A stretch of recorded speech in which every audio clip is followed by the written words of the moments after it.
تو یہ فرشتوں کی جو جان پہچان درود پاک پڑھنے والے سے بن جاتی ہے نا، یہ ایک بڑا اعلیٰ مقام بن جاتا ہے آپ کی زندگی کے اندر جب آپ درود شریف کو اس تصور کے ساتھ پڑھتے ہیں۔ تو انشاءاللہ تعالی آپ کو یہ فیض پھر محسوس ہوتا ہے، پھر یہ روحانیت، یہ نورانیت آپ کو اپنے قلب سے محسوس ہوتی ہے۔ اور دیکھیں، اگر ہم یہ دیکھیں نا کہ درود پاک جب آپ پڑھنا شروع کرتے ہیں تو آپ کے نا دل میں ایک عجیب سا سکون اتار دیا جاتا ہے۔ اب وہ جو عجیب نورانی کیفیت ہے نا، وہ اس وجہ سے آتی ہے کہ جب آپ درود شریف کی کثرت کرتے ہیں تو آپ کے ارد گرد جو فرشتے ہیں وہ ایک حلقہ بنا لیتے ہیں۔ اس فرشتوں کی جو قربت آپ کے نزدیک ہوتی ہے نا، پھر وہ قربت نورانیت کی، روحانیت کی آپ کے قلب میں اترتی ہے۔ پھر اس کا اثر یہ ہوتا ہے کہ ایک عجیب سا سکون آپ کے اندر اتر جاتا ہے۔ یہی وہ کیفیت ہے جب فرشتے آپ کے قریب ہوتے ہیں۔ کبھی اس چیز کو نہ آزما کر دیکھیے گا، خاص طور پر اہل درود لوگ، کہ جب آپ ایک تو خاموش لمحوں میں بیٹھے ہوں، بالکل پرسکون ماحول ہو، آپ دل سے خلوص کے ساتھ جب درود پاک پڑھ رہے ہوتے ہیں، محبت کے ساتھ، تعظیم، ادب، توجہ،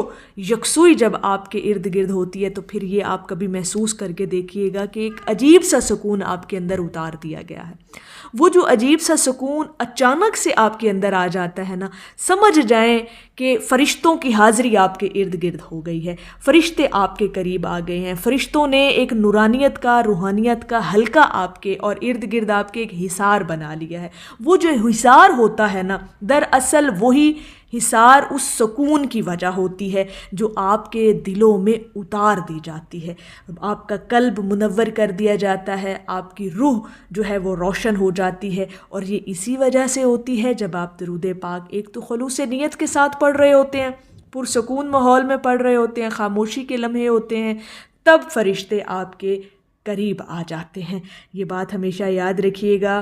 کہ اگر آپ بھی چاہتے ہیں کہ فرشتوں کے حصار میں آپ رہیں، نورانیت کے حصار میں رہیں، روحانیت کے حصار میں رہیں، تو درود پاک کی کثرت، اور پھر کن لمحوں میں کس طرح سے آپ کو کرنی ہے، تھوڑا سا اہتمام کر کے دیکھ لیا کریں۔ جب آپ درود پاک کی کثرت کرتے ہیں، 10 سے 15-20 منٹ لازمی اپنی مصروف زندگی سے نکال کر اہتمام کے ساتھ درود پاک پڑھا کریں۔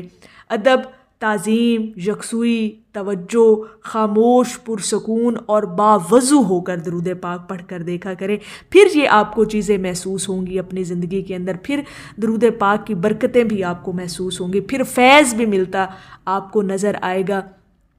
روحانیت میں پھر آپ کو اضافہ ہوتا ہوا نظر آئے گا۔ جب آپ تھوڑا سا اہتمام کر کے نا اپنے آپ کو 15-20 منٹ کے لیے باؤنڈ کر کے آپ درود پاک جب پڑھتے ہیں نا، محبت کے ساتھ، خلوص نیت کے ساتھ، پھر اللہ رب العزت کی رحمتیں آپ کے لیے متوجہ ہو جاتی ہیں، پھر فرشتے آپ کے قریب آ جاتے ہیں، اور پھر فرشتوں کا کردار کیا ہوتا ہے کہ وہ آپ کے لیے دعائے مغفرت اور دعائے رحمت اس وقت تک کرتے رہتے ہیں جب آپ درود شریف پڑھنے کے اندر مشغول رہتے ہیں۔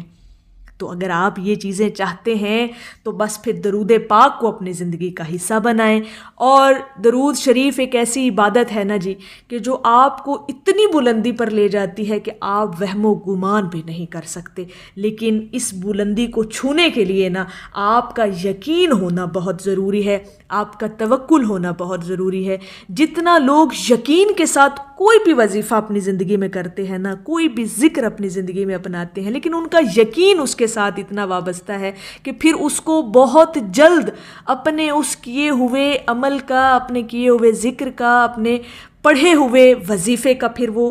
برکتیں خود اپنی آنکھوں سے دیکھتا ہے۔ پھر اسے محسوس ہوتا ہے کہ جی میں جو عمل کر رہا ہوں، جو عبادت کر رہا ہوں، جو ذکر کر رہا ہوں، اس کا فیض مجھے ملتا نظر آتا ہے، لیکن اس کے پیچھے بیک گراؤنڈ کیا ہوتا ہے؟ اس کا پختہ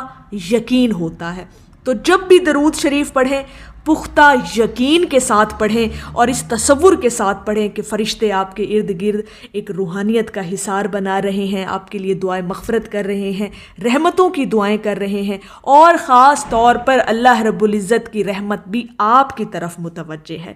تو یہ چیزیں اگر آپ چاہتے ہیں یہ فیض حاصل کرنا چاہتے ہیں تو درود پاک کو ادب کے ساتھ پڑھ کر دیکھیں، باوضو ہو کر پڑھ کر دیکھیں، اور اہتمام اور سب سے بڑھ کر خلوص نیت کے ساتھ پڑھ کر دیکھیں۔ انشاءاللہ تعالیٰ آپ کو برکتیں بھی ملیں گی، فائدے بھی ملیں گے، اور سب سے بڑھ کر فیض بھی درود شریف کا آپ کو ملے گا جو آپ کی نسلوں تک کو رنگ دے گا انشاءاللہ تعالیٰ۔ تو میری اللہ رب العزت کی بارگاہ میں دعا ہے کہ اللہ پاک آپ کو اور مجھے ہر وقت اور ہر سانس کے ساتھ اپنے نبی علیہ الصلاۃ والسلام پر درود پاک پڑھنے کی توفیق عطا فرمائے، آمین یا رب العالمین۔ اور آخر میں ہے کہ سکون